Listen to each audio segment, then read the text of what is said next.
And I've come to a place in my heart where I know that it's really not so much about what you want in terms of what you manifest. It's who you are. You manifest what you become as a human being. And this program is about teaching you to become the highest consciousness being that you can be, to be aligned with your source, to be aligned with God. And when you are, you become a creator and a co-creator in your life.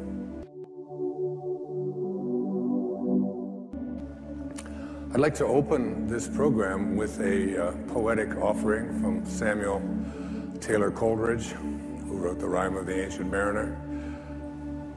And he also wrote a poem that I used earlier in my life in one of my earlier books, Real Magic. Listen to the words and ask yourself if they really mean something to be true for you, if you really believe in what the poet is offering here. He says, what if you slept? And what if in your sleep you dreamed? And what if in your dream you went to heaven and there picked a strange and wonderful flower? And what if, when you awoke, you held that flower in your hand? Ah, what then? The poet asks. Do you believe that it's possible to bring something from the world of the formless, from the world of a dream, into the world of the physical? The poet was speaking metaphorically, but I am not. This is really a program about applying those words in your own reality. Most of us were raised to become ordinary. And I'm not putting down ordinary, but ordinary is just not good enough for me. Ordinary is you go through your life and you fill out the forms and you pay your taxes and you do what your parents tell you and you're honorable and you're honest and you're a good citizen and then you die. Extraordinary is something very, very different. This is about recognizing within yourself that there's something very, very extraordinary that you haven't been trained to believe in, to come to a place where you can apply it and put it into your life. And I want to say to you that I have been working in my life at living an extraordinary life, and so many powerful things have happened to me I'll be sharing with you throughout this program. But more than that, you can go way beyond ordinary. You can go way beyond just being average. There's not an average person watching this show. There's not an average person in this room tonight. All of us are extraordinary. We just have to come to believe it. There was a friend of mine, her name was Portia Nelson. Portia passed away a few years back. She lived up in Seattle. And she was at a seminar, and they asked her to, and they ask everyone, to write on a 5x7 sheet of paper or card the 5 chapters of their life. They only wanted to give them 5x7 cards because they didn't want to get too wordy. And Portia Nelson sat down and wrote these words about the 5 chapters of her life. And I thought I would share them here with you. They're so beautiful. She said, chapter 1 of my life. I walk down the street. There's a deep hole in the sidewalk. I fall in. I'm lost. I'm helpless. It isn't my fault. And it takes forever to find a way out. Chapter 2 of my life. I walk down the same street. There's a deep hole in the sidewalk. I pretend I don't see it. I fall in again. I can't believe I'm in the same place. It isn't my fault. And it still takes a long time to get out. Chapter 3 of my life. I walk down the same street. There's a deep hole in the sidewalk. I see it there. I still fall in. It's a habit. My eyes are open. I know where I am. It's my own fault. And I get out immediately. Chapter 4 of my life. I walk down the same street. There's a deep hole in the sidewalk. I walk around it. Chapter 5 of my life.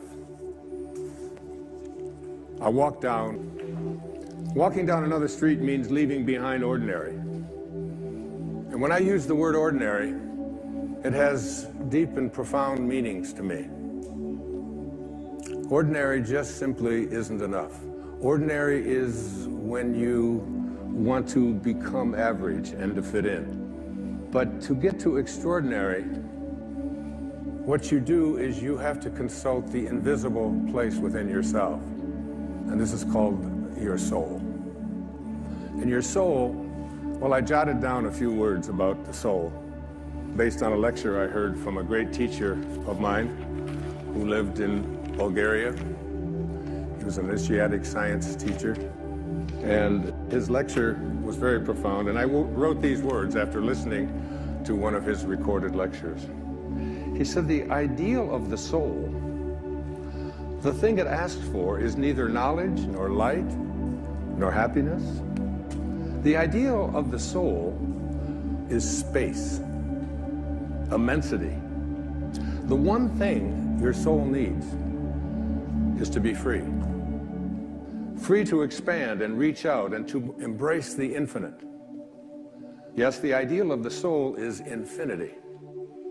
It is miserable when it is circumscribed and restricted.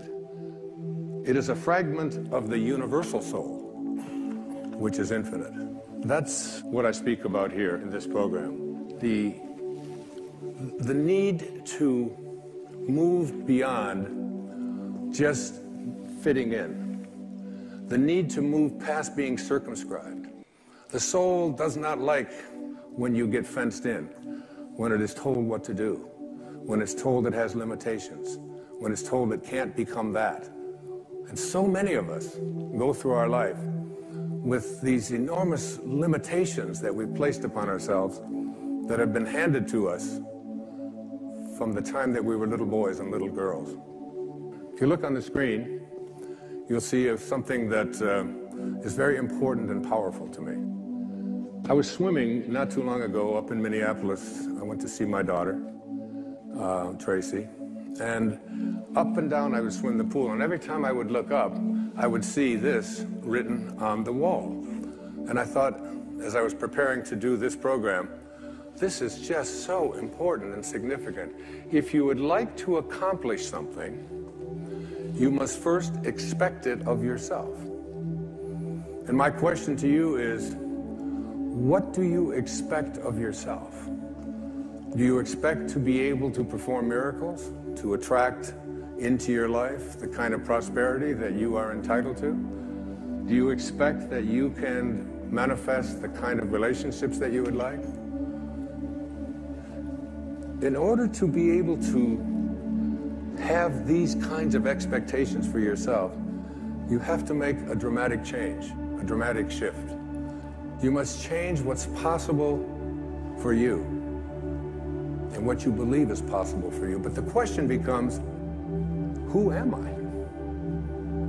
I've been teaching philosophy for 40 years now, either at the high school level or junior high school level or university level, graduate school, and now in stages all over the world and in front of audiences such as this, watching at home and here this evening. Who are you?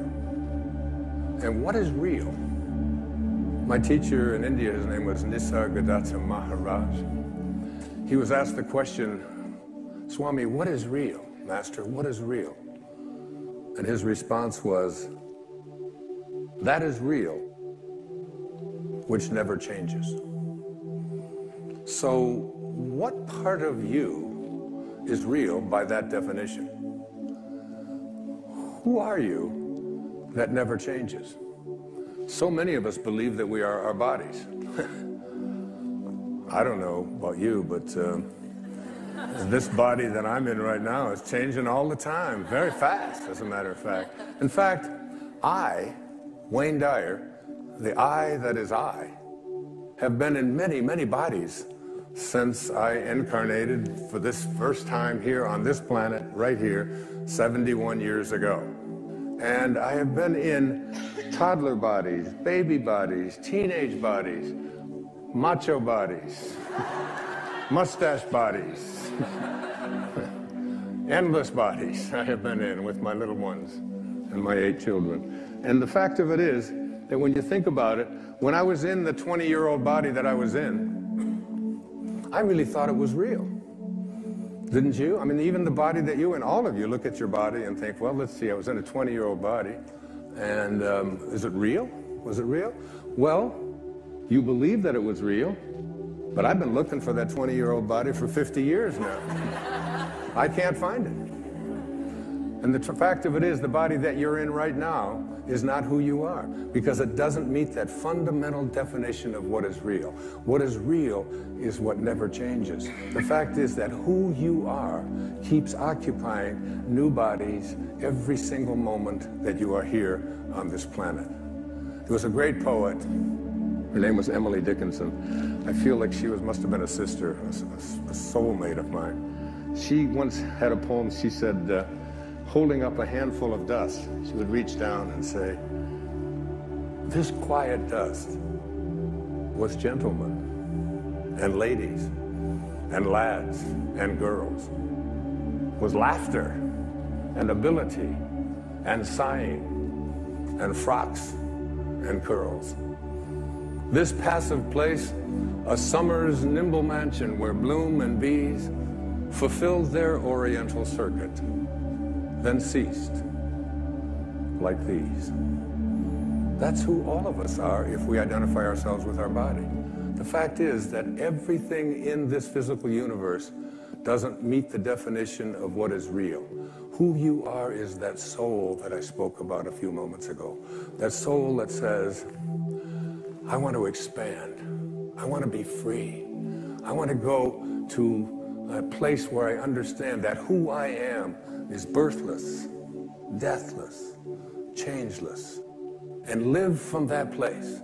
Because what this involves fundamentally is reprogramming yourself from the belief system that has been your ego.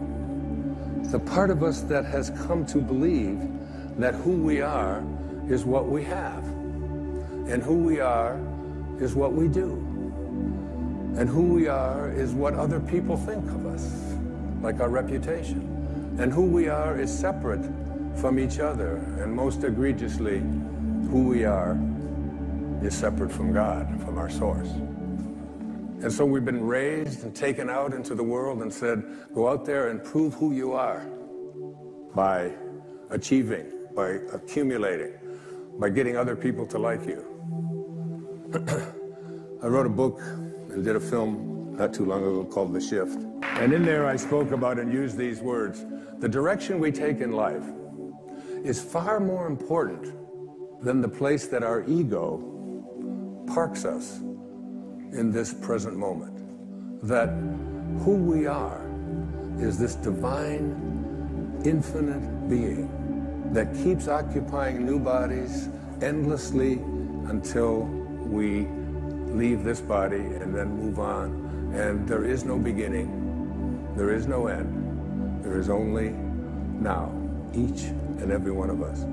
So the soul, the part of you that is extraordinary, the part of you that came into this world and knows, I can be anything, I can do anything, I can accomplish anything that I place my attention on. Because if you want to accomplish something, you must first just expect it of yourself. And this means changing around the expectations that you've been conditioned to believe are your dharma or are your destiny. I am limited. I am not entitled to prosperity. I am unable to deal with my physical ailments. I need something else. I need to take pills in order to do it. I need to have somebody else do it for me. That within each and every one of us, there is this marvelous knowing that is really and truly God ourselves, each and every one of us.